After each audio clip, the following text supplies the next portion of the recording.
அத்தனை செல்வமும் உன்னிடத்தில் நான் பிச்சைக்கு செல்வது எவ்விடத்தில் வெறும் பாத்திரம் உள்ளது என்னிடத்தில் அதன் சூத்திரமோ அது உன்னிடத்தில்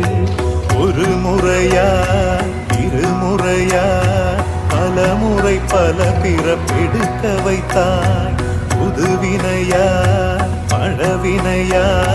கணம் கணம் தினம் என்னை துடிக்க வைத்தாய் பொருளுக்கு அலைந்திடும் பொருளற்ற வாழ்க்கையும் துரத்துதே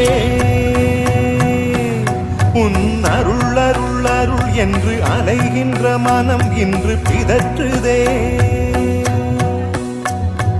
அருள் விழியால் நோக்குவாய் மலர்பதத்தால் தாங்குவாய் உன் திருக்கரம் என்னை அரவணைத்துணதருள் பெற